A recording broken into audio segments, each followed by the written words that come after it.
The story begins with two school students, a boy named Kyung and a girl named Bini. Bini possessed an exceptional singing voice, and with nervous excitement, she sang a song for her crush, Kyung, before asking him to close his eyes.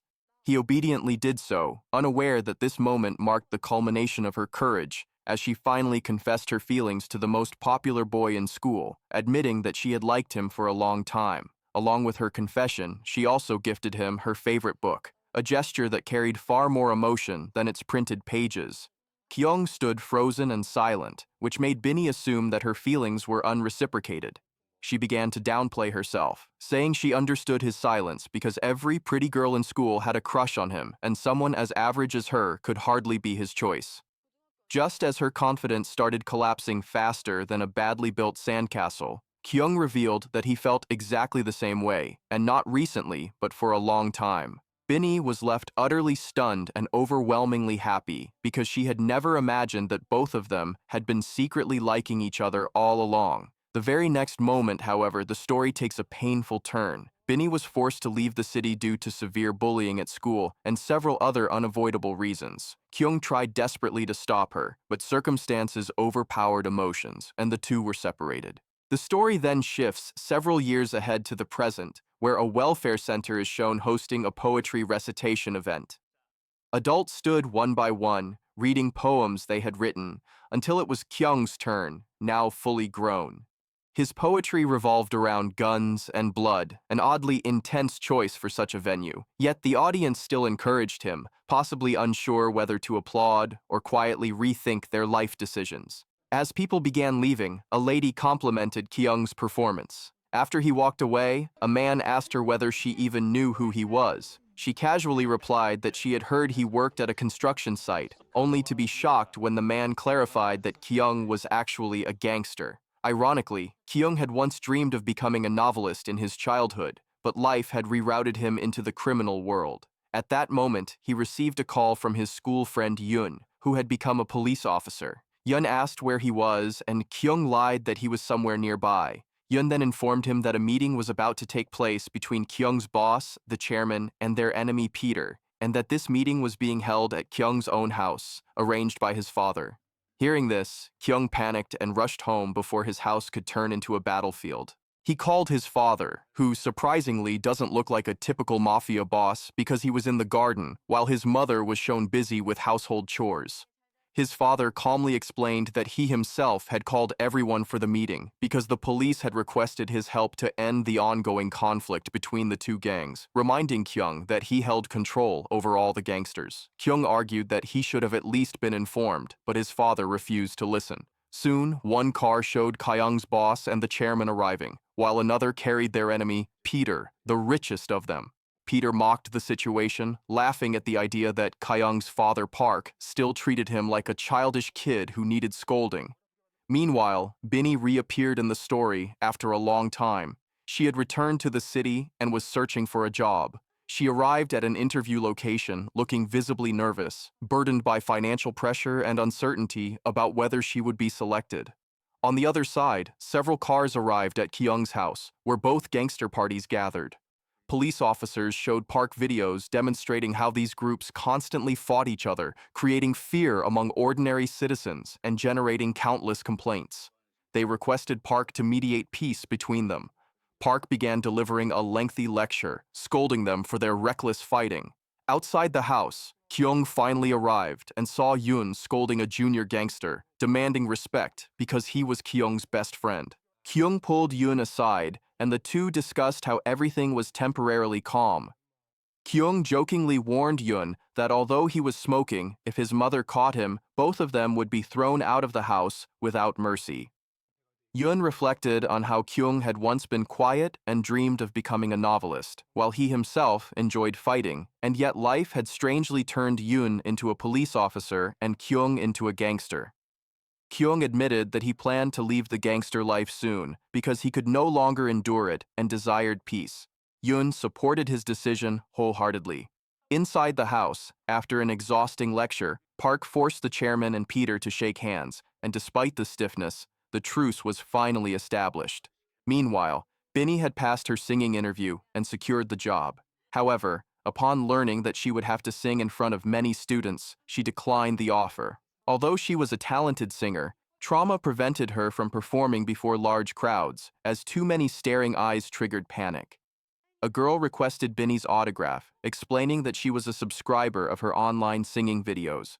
Binny felt genuinely happy, as it was the first time she had ever met one of her subscribers in person. On the other hand, everyone began leaving, exchanging brief conversations, and Peter even mocked Kyung because clearly no king exists in one kingdom. Soon after, a child arrived from school, revealed to be the son of Kyung's elder sister, who had run away from home and was being searched for. Kyung's mother then came outside and handed him 2 boxes of kimchi, instructing him to give them to his younger sister and her boyfriend. She also asked about her elder daughter, Nara, and Kyung replied that the search was still ongoing. The mother then revealed a bank notice that had arrived recently, stating that there was an outstanding loan that Nara had taken. She bitterly remarked that if Nara had not secretly mortgaged their house, the family would never have been forced to face such a disaster. Kyung became deeply distressed upon hearing this, as the sum was unimaginably large. He went to speak to his father, who calmly told him not to worry and assured him that he would handle everything. Kyung objected, saying that threatening the bank manager was not an option.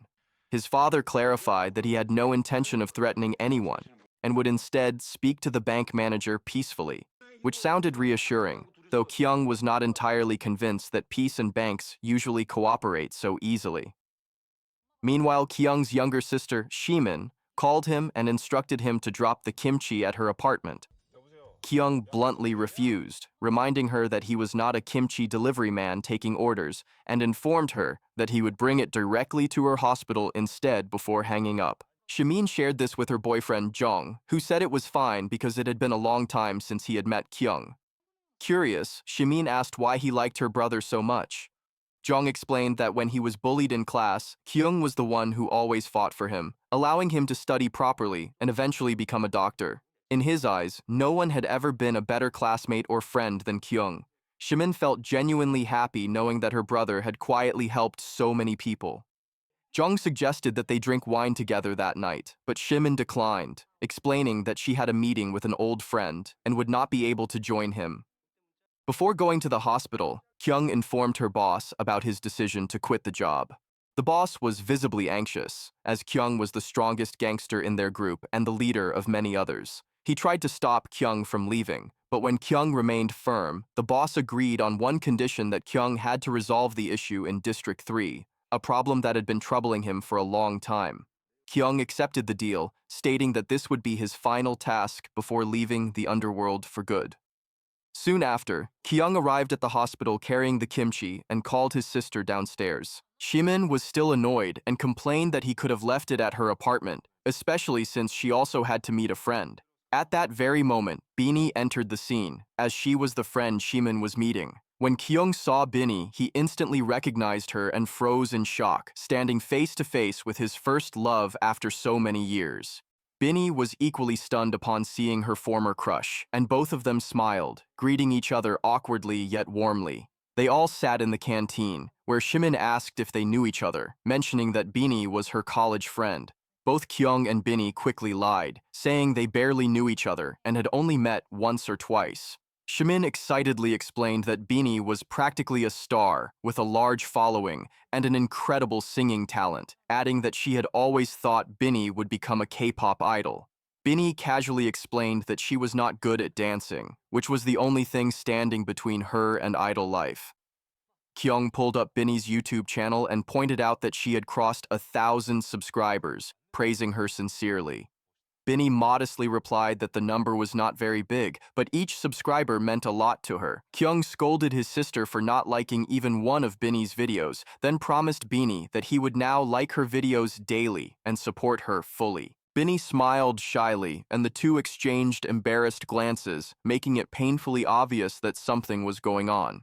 Shimin noticed this and questioned what exactly was happening, remarking that they did not look like strangers at all. The two skillfully changed the topic, and Binny mentioned that she had recently moved back to the city with her mother and had an audition with an agency the next day. Both Kyung and Shimin wished her good luck.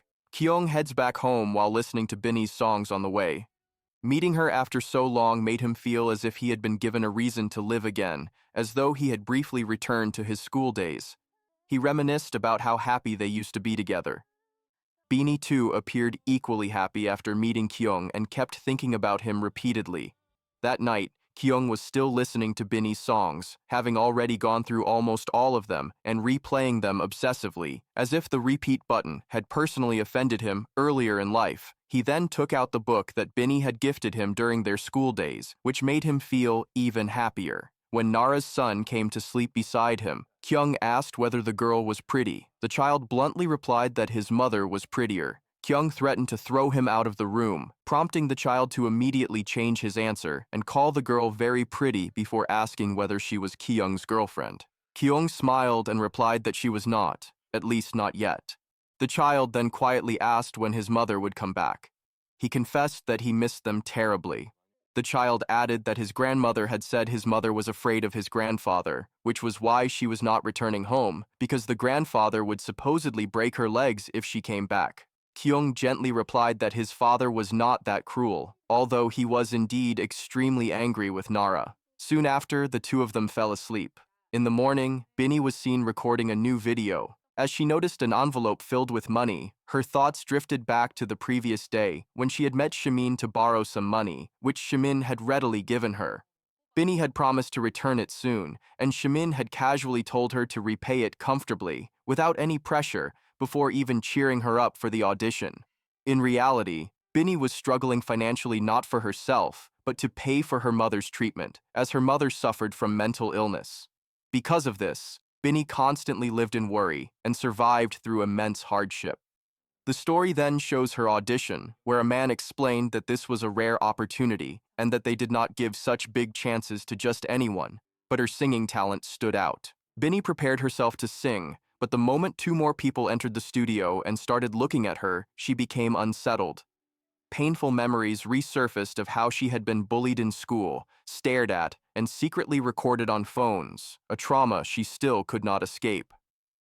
Unable to sing in front of multiple people, as she could only perform in front of a single listener, Binnie lost a golden opportunity she had desperately needed. Later, the director scolded her, saying it made no sense that a singer could not perform before people, and as a result, she did not get the job. Meanwhile, Kyung was at the hospital, where Shimin impatiently pressed him to reveal why he had come and what he needed from her. Kyung tried to dodge the question and casually brought up her friend he had met the previous day, asking about Binnie and whether she was doing okay. Shimin immediately caught on and teased him for coming to ask for Binnie's number. Kyung pretended to be offended, questioning whether she truly thought he would ask for his sister's friend's number while simultaneously admitting in the same breath that he had not planned to ask for it anyway, jokingly accusing her of reading his mind. Shimin cut his act short and revealed that Binnie had already asked for his number, clearly suggesting that something was going on between them. She then told him about Binnie's situation, explaining that Binnie had come to borrow money because her life was full of problems and instability. Kyung was shocked to realize that Binnie was struggling and immediately asked whether Shimin had given her the money. Shimin confirmed she had, reminding him that he knew her kind-hearted nature. Kyung praised his sister warmly, telling her she had fulfilled her duty as a good friend and that he was proud of her. Shimin brushed it off and tried to leave, but Kyung hurriedly asked for Binnie's number, only for Shimin to walk away, teasing him mercilessly. As Kyung wondered how he would contact Binnie, he suddenly received a message from her greeting him. He was completely surprised, took his time carefully drafting a reply, and soon both of them suggested meeting each other, growing excited at the thought. The next day, Kyung was waiting at a cafe, only to discover that Binnie worked there as a waitress. They exchanged a few words and then sat outside to talk properly. Binnie apologized for leaving so suddenly in the past without informing him, admitting how deeply she regretted distancing herself from him. She confessed that she had missed him a lot. Kyung responded that he had missed her just as much, but gently added that what had happened could not be changed, and that at least they were friends again now. Feeling relieved, Binnie told him about her failed audition when he asked, explaining that she froze whenever people stared at her. Kyung grew worried, realizing how serious this issue was for her career, but reassured her that one day she would be able to sing confidently in front of everyone. Since Binny had to visit her mother, Kyung insisted on dropping her. While sitting in the car, Binny remarked that she usually traveled by bus, but riding with him felt like being on a road trip, which made Kyung quietly happy. They arrived at a nursing home, where Binny explained her mother's condition and went inside to meet her. She patiently reminded her mother to press the green button whenever she called, wondering aloud why she forgot it every single time, as if the button was deliberately playing hide and seek. Kyung watched them and then introduced himself to Binny's mother, asking if she remembered him. After struggling for a while, she finally recognized him and called him Mr. Broom. Binny quickly corrected her, telling her not to call Kyung by that name, but Kyung cheerfully accepted it, explaining that during school days he used to circle her shop repeatedly just to see Binny, only to be chased away with a broom, and yet he never learned his lesson. Her mother laughed proudly, saying she had recognized him after all, leaving Binny shocked as she realized he truly had come to see her and been beaten for it too. As Binny prepared to leave, her mother began crying and begged her to take her home, but Binny could not do so because of her ongoing treatment. Hearing this, Kyung grew visibly sad, until his attention shifted to a group of elderly people nearby listening to songs. Outside, Binny teased Kyung by calling him Mr. Broom and thanked him for coming, when Kyung suddenly took her back inside and encouraged her to sing in front of the elderly people. Binny initially refused, but Kyung urged her to at least try, pointing out that no one was really watching her. The elders sat quietly, lost in their own worlds, barely paying attention. Binny finally agreed, though just before starting, old memories of bullying and being photographed returned, causing her to panic.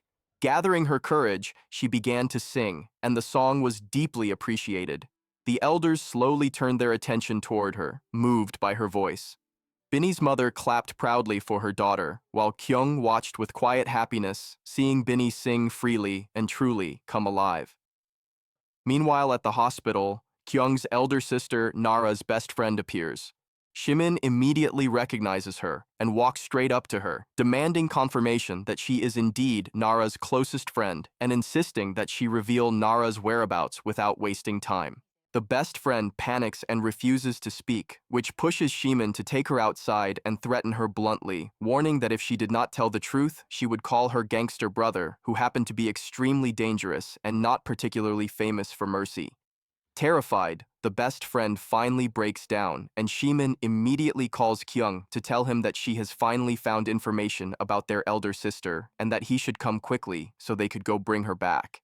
Kyung is shocked. Before doing anything else, he first drops Binny home. Binny is visibly happy that day and sincerely thanks Kyung for everything he has done. Kyung feels lighter too, then picks up Shimin on the way, and the two siblings arrive outside a bar. Shimin explains that gambling happens inside this place and that their elder sister is there. She approaches a man sitting in a car outside and tells him that Nara's best friend has sent her. The man agrees to take Shimin inside. But just as they reach the door, Kyung grabs the man and stops him. Inside the bar, gambling is in full swing, and this is where Kyung and Shimin finally see their elder sister Nara. She is burdened with heavy debt and is working for the bar owner to repay it. When Nara sees her brother and sister, she is stunned and demands to know why they are there and how they managed to find her. Kyung and Shimin are equally shocked to see her working in such a place, and Kyung admits that he cannot believe she is here. Nara snaps back at him, telling him to stay quiet since he himself is a gangster, but Nara refuses and suddenly collapses. At that moment, Nara's boss, who owns the entire bar, arrives.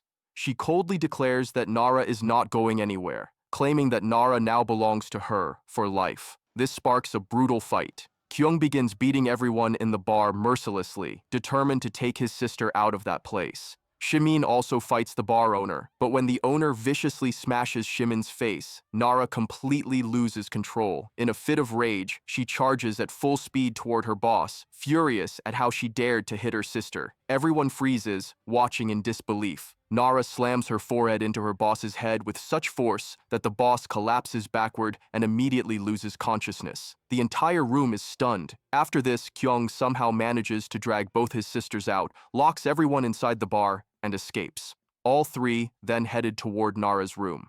They arrive at her place, where Nara has pasted photos of her son on the wall. Even though she lives far away from him, she misses him constantly, but fear of her father prevents her from returning home. Nara's past is then revealed. She once worked at a regular job for a year, and everything was fine. She later married her boyfriend, but after discovering his affair, she broke his nose and divorced him. She then fell into gambling, mortgaged their house, took a massive loan, and lost all the money. Overwhelmed by debt, she disappeared from home, having already exhausted everything. Kyung tells her that for now, she should stay with Shimin in her apartment and that they will keep it a secret that she has been found. The scene cuts to Binny, who is cleaning at 5 in the morning as part of her cleaning job, wiping down spaces tirelessly. Some women comment that she is carrying more burden than her age should allow, but Binny calmly replies that hard work must continue and walks away. Meanwhile, Kyung wakes up to a good morning message from Binny and feels unexpectedly happy. Kyung later meets Nara's son and promises him that he will soon bring his mother back home, asking him to keep it a secret for now. The child beams with happiness. Nara is sleeping, only to be woken up by Shimon kicking her out of bed for breakfast. Shimon warns her firmly not to disappear again now that she has left the house, or things will not end well. Suddenly, Nara receives a call from her boss demanding money and hurling abuse at her. Shimin snatches the phone and unleashes a storm of insults at the boss before hanging up, having officially reached her limit. Laughing, she reminds Nara how she smashed her boss with her forehead the previous day and jokes that her forehead must be incredibly strong. Shimin then asks whether she could do the same. Nara confidently assures her that she can, claiming that Shimin's forehead is just as powerful and that she carries the same strength. Meanwhile, the gangsters were discussing District 3, focusing on how redevelopment work is about to begin there. However, the tenants living there were refusing to vacate the area. One particular man named Jinho was pointed out, and everyone was told to remember his face carefully because he would be the most difficult to handle. Soon after, the scene shifts to District 3, where the police were also present, trying to stop the tenants from protesting, but no one was willing to back down. As a result, clashes continued for quite a while. Eventually, Kyung arrived there with his men, but he immediately instructed everyone not to fight, explaining that he wanted to speak calmly. He approached Jinho and tried to reason with him, saying that the place needed to be vacated because the developer was ready to compensate them financially. Jinho flatly refused and mockingly asked what Kyung was trying to prove by talking politely, whether he wanted to show that he was some kind of noble gangster. Jinho made it clear that he understood people like Kyung very well and knew exactly what their plans were, so he was not going to step back. When Peter learned about the situation, he laughed at Kyung and the chairman, remarking that without Kyung, they were incapable of handling anything, which was precisely why they had made him the leader. At the same time, Shimin kept calling Nara repeatedly, warning her to stay home and not disappear again. Nara assured her that this time she was serious and would not run away. Shimin then went to her boyfriend, Jung, and told him everything, including how they had finally found Nara and how she was now staying at her apartment. Just then, a lady arrived who turned out to be Jong's senior. She introduced Jong to her daughter and casually asked whether he was single, mentioning that her daughter was a big fan of his. Jong found himself completely confused, stuck between not wanting to offend his senior and not wanting to upset Shimin either, so he awkwardly said that he was single. The lady then suggested that Jong go to a concert with her daughter, leaving him mentally exhausted before the actual concert had even begun. On the other hand, Binny was working at another place as a part-time employee. She had been working extremely hard and was already exhausted when she received a message from the nursing home informing her that the monthly fee had not been paid. This made her even more distressed. She stepped outside and stood there silently, wondering why her life felt so unbearably difficult and whether things would ever improve. That was when she learned about auditions being held for a bar singer. She also remembered Kyung encouraging her, telling her that she could sing in front of people, especially after she had successfully performed in front of the elderly at the nursing home. Gathering her courage, Binny decided to audition. Meanwhile, Kyung's boss and the chairman were discussing the situation, concluding that things would not work if handled peacefully anymore and that action was necessary. Kyung then headed toward District 3 after learning that his men had already started fighting there. Soon, chaos erupted as gangsters brutally assaulted the District 3 residents, dragging them away forcefully. Kyung pleaded with his boss to stop the violence, insisting that he wanted to handle the situation calmly. At that moment, Jinho appeared and poured petrol over himself, declaring that he would sacrifice his life and that once he died, the redevelopment project would be stopped permanently. Everyone panicked. Jinho's daughter arrived crying, begging her father not to do this, but Jinho locked himself inside his house. Kyung somehow broke in and once again tried to reason with him peacefully. When Jinho still refused to listen, Kyung revealed that he wanted to quit his gangster life, and that this would only be possible if Jinho stepped back. Jinho ignored him, and the two got into a violent fight. Jinho again tried to set himself on fire, claiming that he would rather die there than see his family suffer on the streets. Fire broke out everywhere, but Kyung managed to save Jinho and pull him out. The media arrived and captured photographs of how a gangster had saved an ordinary man's life, a moment so ironic that even destiny seemed briefly confused. The incident made it to the next day's newspapers, and Park proudly informed the elders that Kyung had become a hero and had appeared in the news for doing something genuinely good. Kyung read the newspaper himself, but despite everything, he did not look particularly happy. When Kyung came to meet Jinho at the hospital, he was deeply ashamed of what he had done the previous day, admitting that in his drunken state, he had tried to kill not only himself, but also drag others down with him. Jinho's daughter stepped forward and thanked Kyung for saving her father's life. Kyung told Jinho that he had spoken to the developer and ensured that all the tenants would receive extra compensation. Jinho replied that his daughter wanted him to thank Kyung, but he himself was not very good at expressing such things. He then asked directly whether stepping back would truly allow Kyung to quit his gangster life. Kyung said that it would. Jinho responded that this was good, but warned him to remember that life was not as easy as it sometimes appeared, because betrayal often comes from those we trust the most. At that moment, Kyung did not fully understand the depth of Jinho's words. Soon after, the chairman was seen praising Kyung for successfully completing the District 3 mission. He rewarded him with a large sum of money and gifted him an extremely expensive watch. From the outside, it looked like a perfect victory with money, praise, and power all arriving together, yet Kyung still did not look happy. Meanwhile, Peter learned that once again, because of Kyung, Chairman Kim had emerged victorious, and that the redevelopment of District 3 would place the entire area under their control. This realization pushed Peter to begin planning his next move against his enemy, Chairman Kim. Meanwhile, Park and his friend were going to the bank, where they spoke with the manager about the loan and requested an extension of the deadline. The bank manager bluntly informed them that extending the deadline would require an additional 70 million won. Both Park and his friend were stunned to learn that simply buying time would cost such a huge amount, and that this extra sum would have to be paid within a month. The friend lost his temper and started arguing with the manager, but Park calmed him down and took him away. Later, Park stood outside his house, watching his wife and grandson play together, realizing how deeply important the house was, filled with memories and meaning for everyone. He became determined not to lose it at any cost. Meanwhile, Kyung was still with his boss, reminding him of the promise that after one final deal, he would leave for good. The boss acknowledged it impatiently and told him not to ruin his mood. At the same time, Peter was seen speaking with another man, openly criticizing Chairman Kim. The man remarked that it seemed Peter held deep resentment toward Chairman Kim. Peter replied that it was not personal anymore, explaining that he used to work under him but now believed that everyone eventually pays for what they do. The scene then shifts to the bar, where Binny arrives to audition as a singer. She enters and carefully observes the place. When she notices the musical instruments, she looks at them lovingly. At that moment, Peter also arrives and asks her whether she likes music. She replies that she does. Peter tells her that if she has come to watch a music performance, it is happening downstairs, and begins to walk away. Peter feels a strange pull towards Binny when she tells the manager she wants to sign up for the audition. She looks around the place more closely. Meanwhile, Kyung is surrounded by several school students who admire him and want to join his gang, treating him like an idol. They proudly boast about the trouble they have caused in their school and how they have spread fear there. Kyung refuses to take them in and instead hands them a book, telling them to read it and return with a written review if they truly want to join. The students leave with long faces, realizing that joining a gang apparently now requires homework.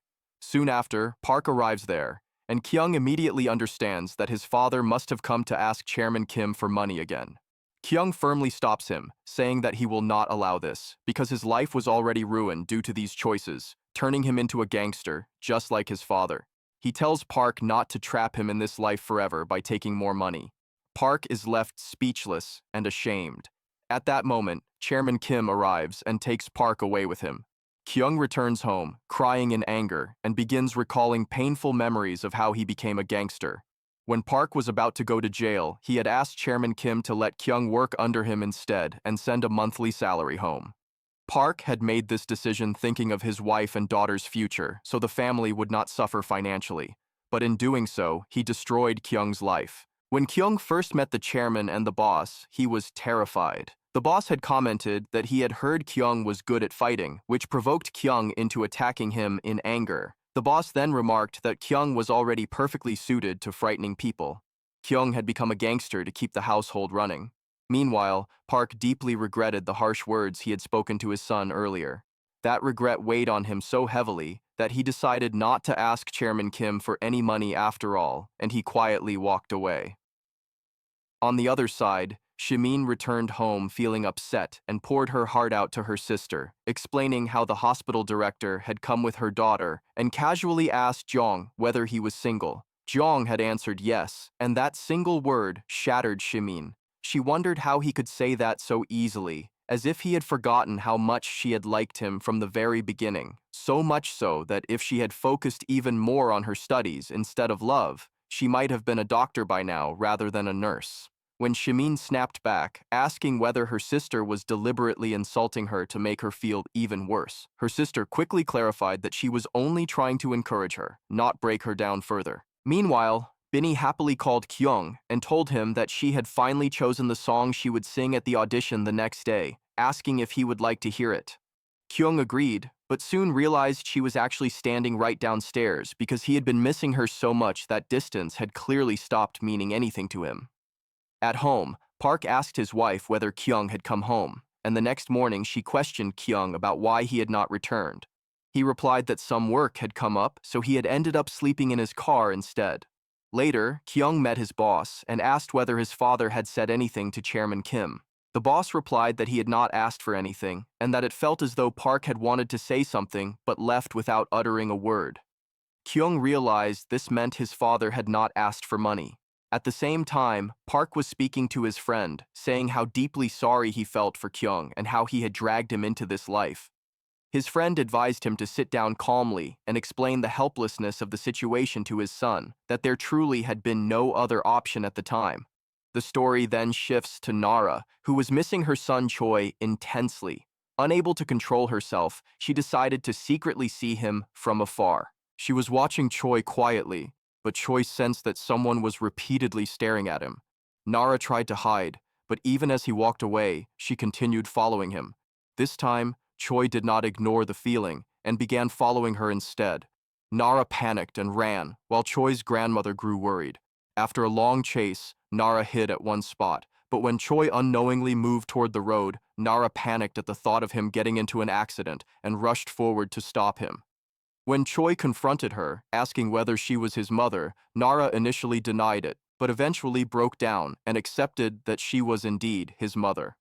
Choi became emotional upon meeting her and asked why she had not returned home, even asking whether she was afraid that his grandfather would break her legs if she did. Nara admitted that fear was part of the reason, but more than that, she felt she had committed unforgivable mistakes. She broke down in tears and begged Choi not to tell anyone that he had met her. When Choi's grandmother approached, Nara quickly sent him away, waving goodbye as he left. In the next scene, Kyung's boss is happily watching the redevelopment work in District 3 begin when Kyung suddenly asks him for money.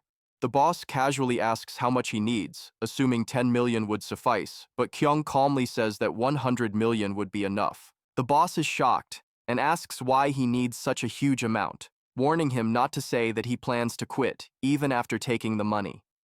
Kyung replies that he will stay until the project is completed. At the hospital, Jong is speaking to Shimin, explaining that she had lied earlier because if the director had gotten angry, she could have transferred him elsewhere. She reassures him not to worry and firmly states that she will not go to any concert with the director's daughter. Shimin remains silent, still upset.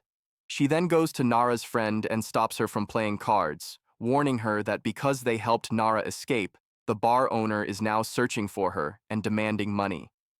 Outside, the bar owner arrives with her people and forcibly drags Nara's friend along. Shimin steps in to stop her, leading to a fight.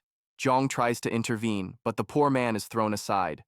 Shimin becomes so furious that she starts headbutting people aggressively, leaving noses bleeding and egos permanently injured, proving that the Park family forehead truly deserves its own legacy award. Guards eventually arrive and throw all three of them out. Later, Jong applies medicine gently and reassures Shimin that he truly belongs only to her, finally calming things between them. Chairman Kim is then informed that Kyung is demanding 100 million won, something unusual for him. Chairman Kim orders that the money be given, stating that he does not want Kyung to turn against them, especially since he is their most valuable asset. Everyone is shocked at how easily such a massive amount is approved. Meanwhile, Peter quietly prepares to trap Chairman Kim in his own plan. Peter's bodyguard questions whether Kyung should be kept away from this matter, as instructed. Peter then looks at his sister's photograph and is pulled into a flashback, remembering the day of her funeral. At the funeral, Kyung had arrived and Peter hugged him while crying uncontrollably, because in this entire world, he had only one sister, and even she had left him forever. Later, when the two of them were drinking together, Peter clearly told Kyung that he did not want Chairman Kim there, yet the chairman still showed up, holding an envelope of money. Peter screamed at him and refused to accept it, shouting that when his sister needed surgery, he had asked for only 30 million won, which the chairman had refused to give. He questioned why the money was being offered now and whether handing over cash could magically bring his sister back to life. The situation escalated. Fights broke out with everyone around. Peter was thrown aside, and Chairman Kim quietly placed the envelope and left. After that, Peter frantically searched for the envelope, angrily throwing it away, then started smashing everything around him and ordered everyone to leave. When he was finally alone, he told Kyung that people should do what gives them peace. Peter then added that Kyung was a good person, and before his sister died, she had told him to become a good person, just like Kyung. Peter thanked Kyung for standing by his side and asked whether he would leave everything and walk away with him, but Kyung was bound by circumstances and could not give him an answer. Now that Peter had become successful, his success revolved around a single obsession, bringing Chairman Kim down. On the other side, Kyung was standing alone when he received good news that the chairman was finally ready to give him the money. Meanwhile, Binny appeared at her audition, visibly nervous. However, once she started singing, everyone loved her performance, and the other girls were equally surprised and impressed. But a manager named Elon deliberately dismissed her singing as poor and rejected her rudely. He only selected girls who bribed him or had strong connections. Binny pleaded for one more chance, but he bluntly told her that she would only get a place if she paid him. Heartbroken, Binny left and later met Kyung, telling him everything and saying she had been rejected again. She doubted her own talent and admitted that if she had money, she would not even need to chase a job like this, making her feel like giving up entirely. Kyung reassured her, saying she did not need to cry because one day, even that manager's sense of music would be questioned, and in his eyes, she was the best singer in the world. As she was about to leave, he asked for the name of the bar, confusing her until he explained that he too won't go there. Binny laughed and gave him the address. Kyung investigated the bar, and his man told him that the performances there often went viral and could shape a singer's career. Kyung then went straight to the same manager who had rejected Binny. The manager again demanded 10 million won to give her the job. In response, Kyung twisted the man's arm, delivering a very hands-on lesson in ethics, proving that corruption sometimes needs subtitles and sometimes just needs pain. At that moment, Peter's right-hand man, In-bok, arrived. The scene cuts, and now Elon is apologizing profusely to Kyung, saying he had not known Kyung was In-bok's friend. In-bok orders him to give the girl the job Kyung mentioned. When asked how the girl sang, Alan suddenly showered Binny with praise, calling her extremely talented. Inbok agreed and told him to hire her immediately. Soon after, Binny received a call informing her that she had passed. She was overjoyed. The next day, Yoon and Kyung talked, and Kyung mentioned that he would soon be entering a relationship. Yoon was shocked to learn that the girl was none other than Beanie, the same girl who had once made Kyung turn his entire school upside down. In response, Kyung reveals to Yoon that his first love, Nara, has finally been found. This shocked Yoon, and his friends started teasing him for still liking her, pointing out his obvious blush. Yoon denied it, saying he had never looked at Nara's sister that way and that she was just his first love, though deep inside, he was undeniably happy. Meanwhile, Binny called Kyung with excitement, warning him not to get too shocked because she had finally secured the job. In the next scene, Chairman Kim was packing money into a bag, looking extremely pleased as he prepared to meet the District 3 dealers. He met them and went inside while talking, but suddenly, Peter's men arrived, planted drugs in his car, and Chairman Kim was arrested. The dealers watched from a distance as evidence was revealed. At the same time, Binny finally stepped onto the stage, ready to sing, while Kyung silently wished her luck from afar. Free of fear this time, she sang beautifully, and everyone loved her sweet voice. But the moment Kyung received a call informing him of Chairman Kim's arrest, he rushed away, and Peter was celebrating Chairman Kim's downfall and was about to pour himself a drink when he heard a sweet voice singing. He looked at the screen and realized it was the same girl he had met earlier. Watching her live performance stirred something unexpected in him. For the first time, Peter attended someone's performance willingly, captivated by Binny's innocence and voice. He could not look away, and with that lingering gaze,